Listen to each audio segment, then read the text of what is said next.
How's it going, everyone? Mr. Cinema Junkie here with a very brief review of Hatchet 2. I just saw this movie this morning, and I have got to say, for many different reasons, I think I was into it a little bit more than I was into the first one. The first one, again, was not a bad movie. The first one was a very good movie. The first one is one I would love to own. But I went into the first one with some very, very high expectations. You do not call a movie the holy grail of horror and not expect something really profound. Was it a return to the 80s slashers movie?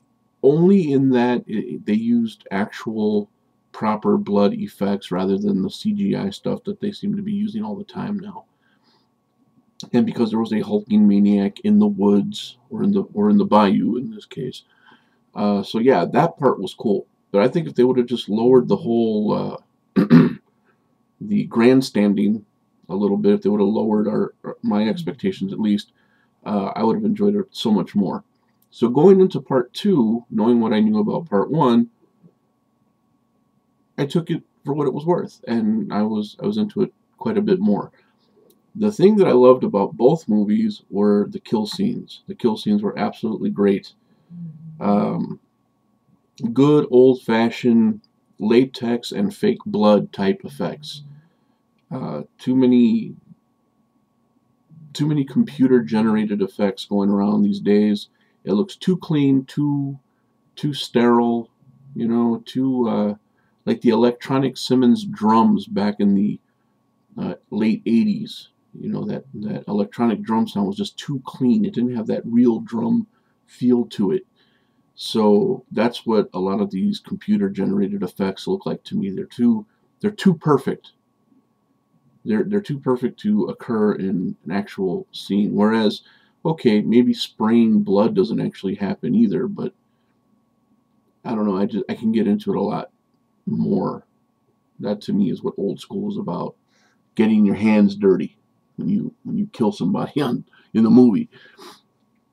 Hatchet 2 takes place directly after the events of part 1. Last survivor of the trip, the daughter who went to go get her brother and her dad, winds up at this guy's shack looking for help. When he finds out who she is, he throws her out because he feels that she's going to bring danger to him. He knows something about her and her family history that she does not know. She's not hip to it. She's played by Daniel Harris from the Halloween remake and also from Halloween 4 and 5. She's a cute girl, but there was just something about her delivery that was kind of like it didn't irritate me, but it just kind of distracted me a little bit. I think she tried a little too hard to portray someone who was in distress. But anyways, let's not pick the movie apart that deeply. You get a couple of nods to the first part by through way of like well, the sleazebag who was videotaping the girls, who said he was the director of Bayou Beavers. You get to see into his little camera bag and see some of his previous work, and you find out how deep his depravity goes, how much of a scumbag he was, because you see him videotaping different girls. One's drunk, another girl finds out used to be a student of his, I guess, and then you have a clip of him following this girl saying, "Hey, why don't you lift up that shirt and let's see what's going on under there?" And she turns around and goes, "Dude, I'm 14." So it's, yeah, you know, you get to see what kind of a sleaze he really was. Of course, making a return is Tony Todd as Reverend Zombie. And also making a return, but not as the same role, was, I don't know this actor's name right off the top of my head. I really don't.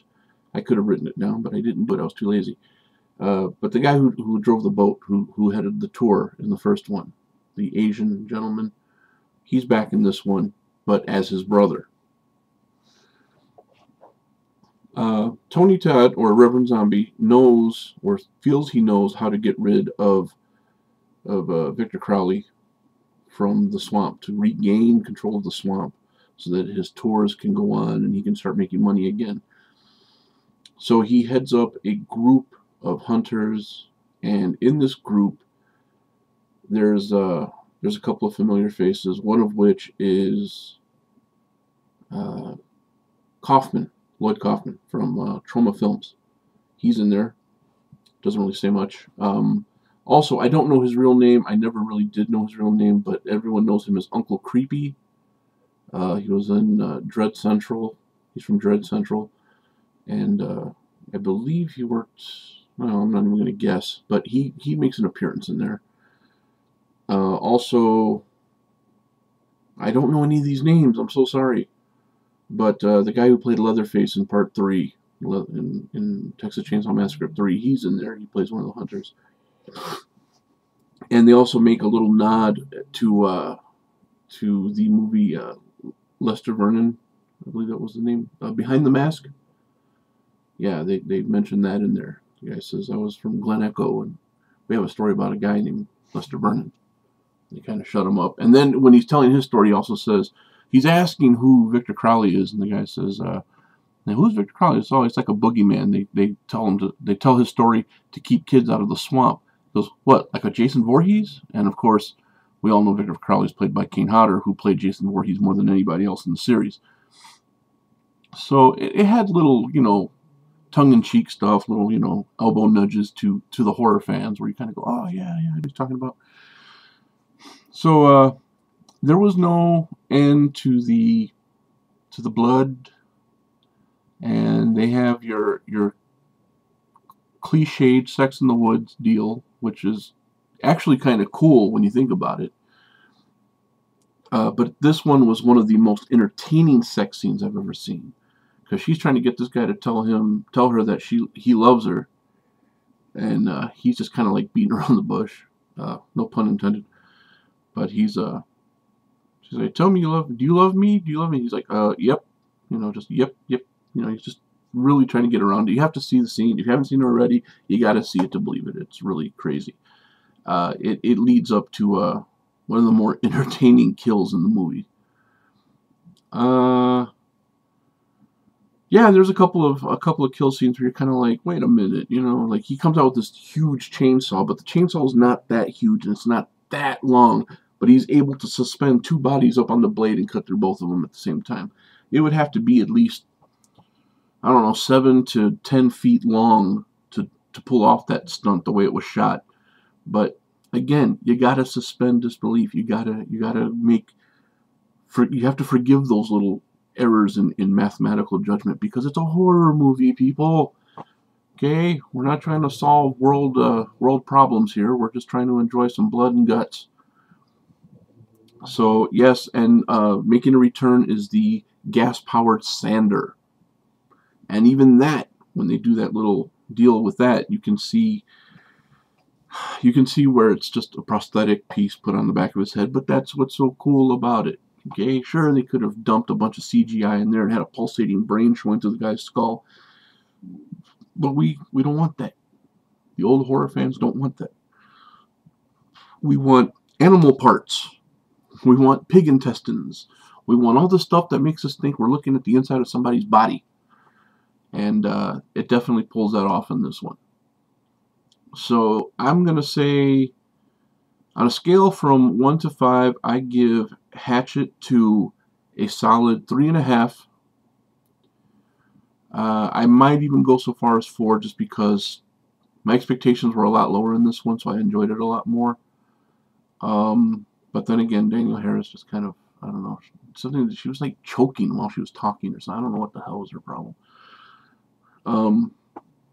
And does anybody else feel kind of sleazy looking at her now? I mean, she's grown into quite a cute girl, but you have to remember, she's the little girl from Halloween 4 and 5.